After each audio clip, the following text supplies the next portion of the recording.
Online dating is a little like shopping. Oh, he's cute. So many choices. But what if a formula, a secret code, could weed out the losers? Hi, I'm Lori. I'm 37 years old. I've been dating online, and they haven't been the kind of guys I guess I want to hear from. Like many women, Lori Barsby has grown frustrated after spending years searching for Mr. Right online. But what she doesn't realize is that sometimes to land a man, you have to think like one. And that's where this woman comes in. The special things about me, I had listed that I speak Japanese and I know HTML. Meet Amy Webb, a frustrated online dater and math whiz who was meeting all the wrong guys, until she decided to crack the online dating code in order to meet quality men. How'd she do it?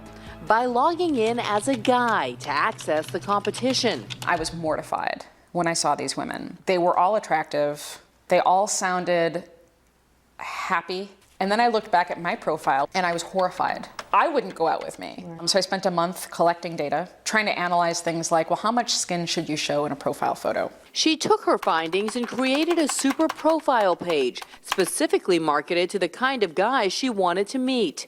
A few months later, she met the guy who would become her husband. When you finally decided to become honest with yourself and update your profile, men came flooding in.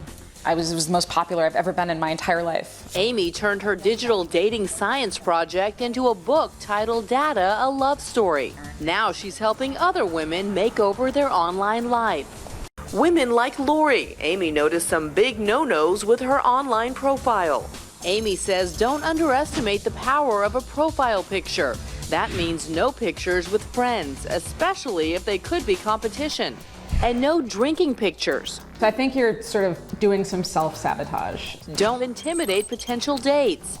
You're a great dancer and you talk a lot about dancing, but I guarantee you that you're intimidating a lot of men. We checked in with Lori a week later, post-online profile makeover. I definitely have some dates lined up, which is exciting. The guys are now more within my age range, so it seems like now they're, it's really gelling a lot better. Well, Amy Webb, the author of Data, a Love Story, How I Gamed Online Dating to Meet My Match, is joining us right now with some phenomenal tips and your great success story. Congratulations. Thank you so much. I think the book is so smart and really logical. Just to sum it up, you were out of a long-term relationship, bad luck with online dating, so you decided to reverse engineer it. Right. Do explain. Right, well, I'd been in this terrible relationship, and the problem wasn't that I didn't have people to go out with, it was that they were the wrong people. And one of the things that I learned early on was that part of the issue was that I didn't know exactly what I wanted. I hadn't identified my audience. And if you think of the online dating space as a place where you're selling products, right? And you are the product, you have to market your product appropriately. Right, so how did you do that? Well, the good news is I didn't have to have a nose makeover.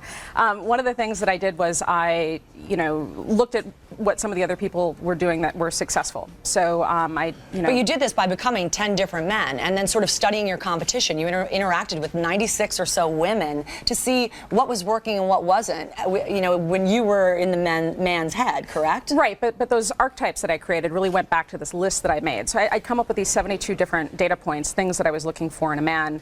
And then I wanted to see who were the women that would be attracted to somebody like this. And your discoveries, I thought, were really, really simple and so smart. Number one, make it positive. Mm-hmm. Right. One of the things that I discovered in the research was that a lot of people try to use sarcasm to be funny, especially on the East Coast. And the issue is that most people aren't phenomenal writers. So it's very difficult to convey sarcasm or your sense of humor if somebody can't hear your voice on the other end. Keep it light, tight, and bright. Exactly, exactly. And also pictures, 3 to 5. Plenty. Right, and ask somebody who can be objective to evaluate those photos for you. Like I said, I chose the least bad of what I had, and I had plenty of awful photos. I think had I run those by somebody else first, they would have said you needed to take some new ones. Well, it worked for you. I'm happy to report, everybody, happily married with child. I think there are some phenomenal tips. Check out the book, and everybody, Amy Webb, we thank you so much for being with us on Good Morning America.